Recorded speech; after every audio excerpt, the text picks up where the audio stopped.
সকালবেলা ঘুমিতে উঠতি না উঠতি কানের কাছে হুইসেল বাজে, আরে আমাকে নাস্তা দাও। কি যে জ্বালা, আমার মুখটা তো ধুতি দিবি, তারপরে তো নাস্তা পানি দেবো। দেখো দি জ্বালা কারে কয়। ওই দিক দিয়ে আইদমাজারি যাবে আবার ইউনিভার্সিটিতে, আর বিশপুটলি যাবে কলেজে। তাগে যে দুইজনরে নিয়ে যে কি জ্বালা হয়েছে কোয়ার মতন না। মনে চাই কি এক টিপ দিয়ে মাইরে ফেলায়। এবার মাইরে ফেললেও শোধ যায় না। এরা যে কানের কাছে ওই যে একটা হুইসেল বাজাতে তালে থাকে, নাস্তা দাও নাস্তা দাও, তা তো সারা দিনেও শেষ হয় না। যেমন রাম তেমন দক্ষিণ দিয়ে দিলাম পুড়াই জ্বালায়ে পড়াটা। ওদিক দিয়ে খাইয়ে মরগে, যেরাম জ্বালাচ্ছি সেরাম জ্বালানো পুড়ানো পড়াটা খাগে।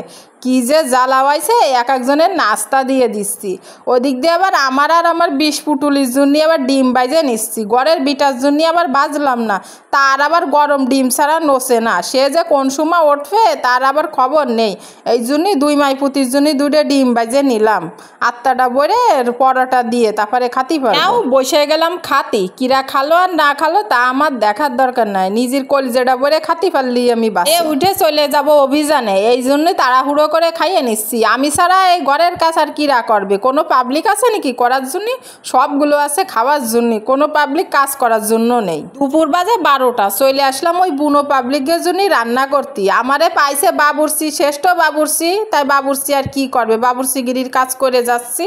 এদিক দিয়ে তেলের মধ্যে গরম মশলা ছাড়ে দেওয়ার সাথে সাথে ও মা চটর পটর আইসে যেন আমার গায়ে আইসে লাগতেছে। মনে হচ্ছে কোনো বছরের শত্রুতা এদের সাথে। মশলাগুলো ডহের সাথে কষায় নিয়ে দিয়ে দিলাম খালেরতে উঠে আনি একমালা পানি। আমি আবার খালের পানি নদীর পানি ছাড়া আবার রান্তি পারি না। যত নর্দমার পানি হয় সব আমার তরকারির মধ্যেই যায়। ডয়ের সাথে কষায় নিয়ে দিয়ে দিলাম কয়েক বছরে মাছের মাথা। মনে হয় কত বছরে তা ফ্রিজে পড়েছিল তা আমার মনেই নাই। কিরাম জানো বুড়ো মানুষের চামড়ার মতন, মাথাটাও গুছাই গাছাই গেছে। যাই হোক না কেন এইগুলো দিয়েই আজকে ওদের খাওয়া লাগবে।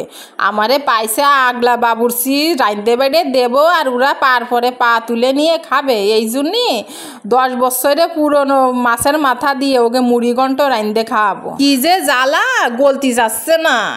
মনে হয় কি আমার দিচ্ছে দিয়ে মাথাটা ফাটাই দিই, তারপরে গলে যাক।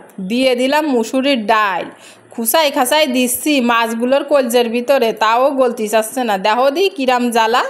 আর ডাইলে দিলাম বুট ডাল। এই বুট ডালগুলো আমি প্রেসার কুকারে সেদ্ধ করেছি।